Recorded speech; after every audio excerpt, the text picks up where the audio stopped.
Assalamualaikum warahmatullahi wabarakatuh. Selamat sore Pak. Izin memperkenalkan diri. Nama Rizky Babu Salim, kelas meteorologi 4B. Izin berikut merupakan video terkait pembahasan soal UTS yang telah diberikan. Nomor 1. Jelaskan kondisi ENSO dan IOD berdasarkan sumber berikut dan dampaknya di wilayah Indonesia. Berdasarkan Bureau of Meteorology, wilayah Indonesia akan mengalami dampak signifikan akibat kondisi La Nina yang diprediksi akan berkembang pada tahun 2024. La Nina berdampak meningkatkan curah hujan di wilayah Indonesia. Peningkatan curah hujan ini dapat berdampak ke berbagai sektor seperti sektor pertanian yang mengalami penurunan produktivitas, gagal panen, dan juga stok makanan menipis. Ini juga berdampak ke sektor ekonomi yang mengakibatkan harga pangan naik. Sektor-sektor lainnya juga akan terkena dampak dari peningkatan curah hujan ini yang mengakibatkan seringnya terjadinya banjir dan juga tanah longsor. IOD atau Indian Ocean Dipole adalah fenomena iklim yang penting dan mempengaruhi cuaca di berbagai wilayah, termasuk Australia dan sebagian wilayah Asia Tenggara. Menurut Bureau of Meteorology Australia, IOD mengacu pada perbedaan suhu permukaan laut antara bagian barat dan timur Samudra Hindia. Ada dua fase IOD, yaitu positif dan negatif. Namun saat ini IOD berada di fase netral, yang berarti tidak ada perbedaan suhu permukaan laut yang signifikan antara bagian barat dan timur Samudra Hindia, sehingga IOD tidak terlalu berdampak ke sekitar wilayah Indonesia. Lalu nomor 2, jelaskan tentang equatorial wave. Equatorial wave adalah gelombang atmosferik yang merambat di sekitar ekuator, dan ada beberapa jenis utama equatorial wave, yaitu yang pertama ada gelombang Kelvin ekuator. Gelombang ini bergerak ke arah timur dengan simetri terhadap garis ekuator. Ciri khasnya adalah mereka memiliki periode yang bervariasi dari beberapa hari hingga beberapa minggu dan tidak mengalami rotasi horizontal. Yang kedua, ada gelombang Rossby ekuator. Gelombang ini dapat bergerak ke arah barat dan timur, tetapi umumnya lebih lambat dibandingkan dengan gelombang Kelvin. Mereka penting dalam mengatur pola cuaca di daerah tropis. Yang ketiga, ada gelombang inersia gravitasi. Gelombang ini memiliki periode lebih pendek dan dapat bergerak baik ke arah timur maupun barat.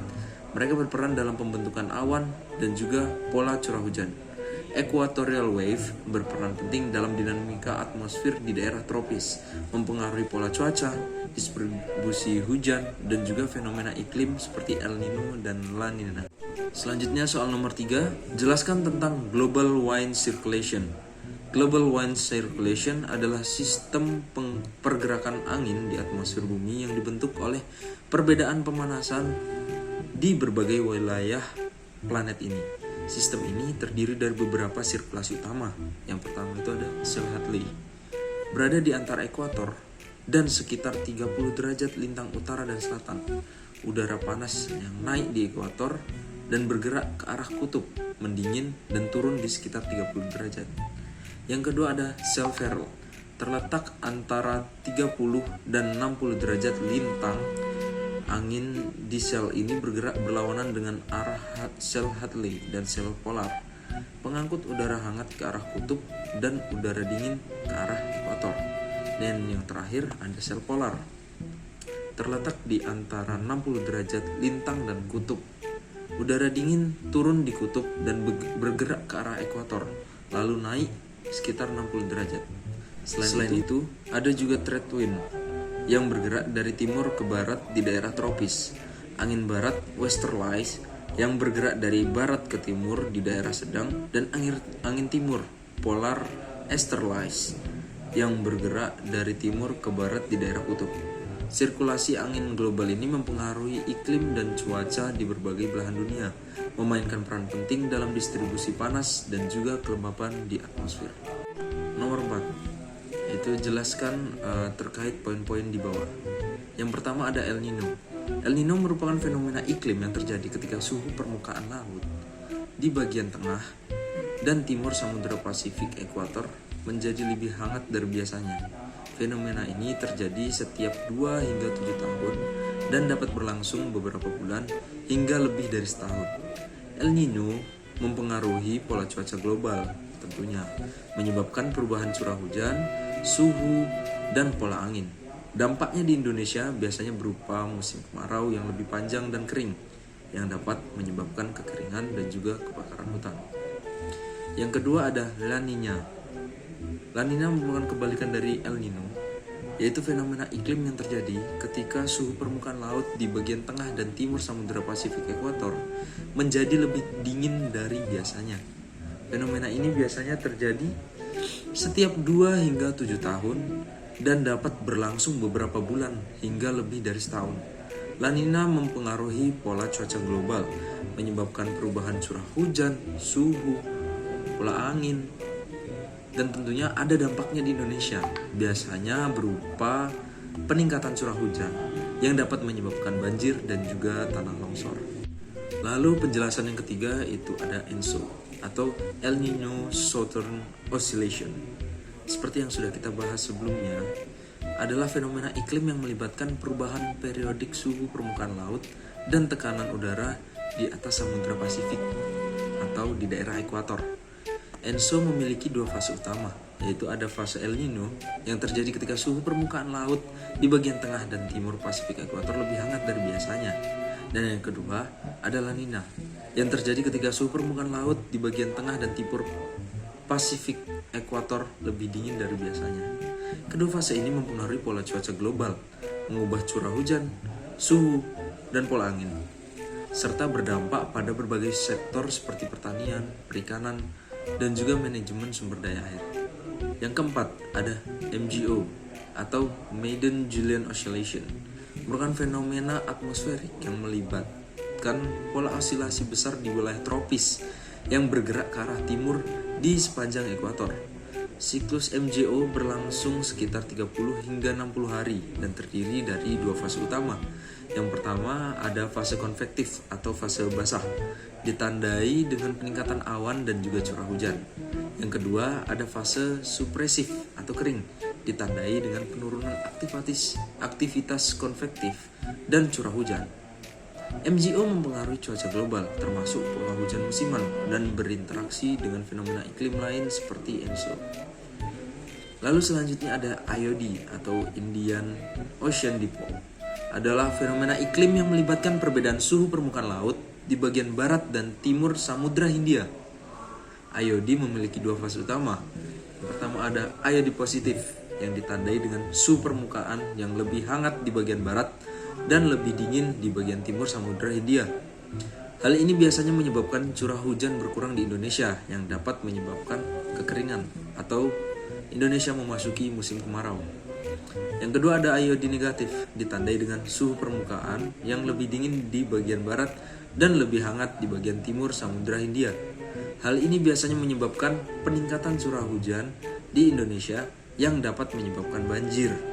IOD tentunya mempengaruhi pola cuaca dan juga iklim di sekitar Samudra Hindia, termasuk Asia Tenggara dan juga Australia. Selanjutnya ada penjelasan mengenai monsun. Monsun merupakan sistem angin musiman yang terjadi ketika perbedaan suhu antara daratan dan lautan. Monsun memiliki 2 fase utama. Yang pertama ada monsun musim panas. Terjadi ketika daratan lebih panas daripada lautan, menyebabkan angin berhembus dari lautan ke daratan. Ini membawa hujan deras ke wilayah daratan seperti di Asia Selatan dan juga Asia Tenggara. Yang kedua ada monsun musim dingin. Terjadi ketika daratan lebih dingin daripada lautan, menyebabkan angin berhembus dari daratan ke lautan. Ini biasanya menyebabkan musim kering di wilayah daratan. Monsun ini sangat penting untuk pertanian dan juga sumber air di banyak wilayah dunia. Selanjutnya akan membahas tentang indeks monsun. Adalah ukuran kuantitatif yang digunakan untuk menggambarkan kekuatan dan perilaku sistem monsun. Berikut merupakan beberapa indeks yang umum digunakan, yaitu ada indeks monsun India, mengukur perbedaan tekanan udara antara Laut Arab dan Teluk Benggala menunjukkan intensitas angin musiman. Terus ada indeks monsun Australia, mengukur perbedaan tekanan antara wilayah utara dan selatan Australia untuk menggambarkan kekuatan monsun di wilayah tersebut. Indeks-indeks ini tentunya sangat membantu dalam memprediksi pola curah hujan dan juga perubahan iklim yang terkait dengan sistem monsun. Selanjutnya ada monsoon break adalah periode singkat di mana curah hujan secara tiba-tiba menurun atau bahkan berhenti sama sekali di wilayah yang biasanya terkena musim hujan. Fenomena ini terjadi karena perubahan dalam pola angin dan arus udara di daerah tersebut. Meskipun memberikan kesempatan bagi petani untuk bekerja tanpa terganggu, monsoon break juga dapat menyebabkan kekeringan dan juga masalah air bagi petani. Ini adalah bagian yang penting dari dinamika iklim di banyak negara di Asia Selatan dan juga di Asia Tenggara. Selanjutnya ada Borneo Vortex, merupakan istilah yang merujuk pada pola angin siklonik yang terbentuk di wilayah Borneo atau wilayah Pulau Kalimantan, pulau terbesar di Asia Tenggara. Vortex ini seringkali terjadi pada musim hujan dan berdampak pada cuaca lokal di sekitarnya. Borneo Vortex dapat menyebabkan hujan lebat, angin kencang, dan kadang-kadang juga akan menyebabkan badai petir di wilayah tersebut. Fenomena ini merupakan bagian dari dinamika atmosfer regional dan mempengaruhi iklim serta kehidupan sehari-hari masyarakat di wilayah Pulau Kalimantan atau Borneo.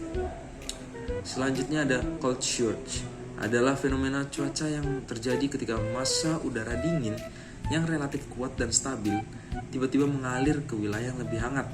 Ini sering terjadi di wilayah subtropis dan tropis saat musim dingin, menyebabkan penurunan tajam suhu udara dan perubahan drastis dalam kondisi cuaca. Cold surge biasanya terjadi karena pergerakan massa udara dingin dari kutub atau daerah beriklim dingin lainnya di wilayah yang lebih hangat. Ketika massa udara dingin ini bertemu dengan udara hangat di wilayah tropis ataupun subtropis, itu dapat menghasilkan cuaca yang sangat dingin, angin kencang, hujan atau salju, dan kadang-kadang juga ada badai es. Fenomena ini dapat memiliki dampak yang signifikan pada kegiatan manusia, termasuk pertanian, transportasi, dan kesehatan masyarakat. Oleh karena itu, pemantauan dan pemahaman yang baik tentang cold surge penting untuk mitigasi risiko dan adaptasi terhadap perubahan cuaca yang ekstrim. Lalu yang terakhir pada soal nomor 4 ada cross equatorial northern or southern atau CENS adalah istilah yang merujuk pada fenomena perpindahan angin dari satu belahan bumi ke belahan bumi lainnya melintasi khatulistiwa. Ini terjadi sebagai bagian dari perubahan iklim di wilayah tropis.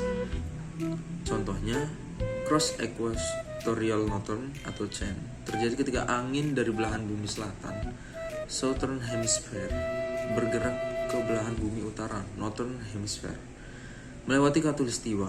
Sebaliknya, cross equatorial southern atau CES terjadi ketika angin dari belahan bumi utara bergerak ke belahan bumi selatan. Fenomena ini mempengaruhi distribusi curah hujan, suhu, dan pola cuaca di wilayah tropis dan subtropis, serta memainkan peran penting dalam sistem iklim global. Yang kelima, penjelasannya, grafik ini merupakan prediksi indeks osilasi Madden-Julian ke MGO yang dikeluarkan oleh Biro Meteorologi Australia atau BOM pada tanggal 19 Mei 2024. Dampaknya terhadap sebagian wilayah Indonesia terlihat pada fase 3 atau Samudra Hindia, cenderung meningkatkan curah hujan di Sumatera bagian selatan, di Jawa, Bali, dan juga di bagian Nusa Tenggara. Fase 4 atau maritim benua cenderung meningkatkan curah hujan di sebagian besar wilayah Indonesia. Dan fase 5, fase terakhir, non-Pasifik Barat cenderung mengurangi curah hujan di sebagian besar wilayah Indonesia. Berikut merupakan penjelasan tentang soal-soal UTS yang telah diberikan. Assalamualaikum warahmatullahi wabarakatuh.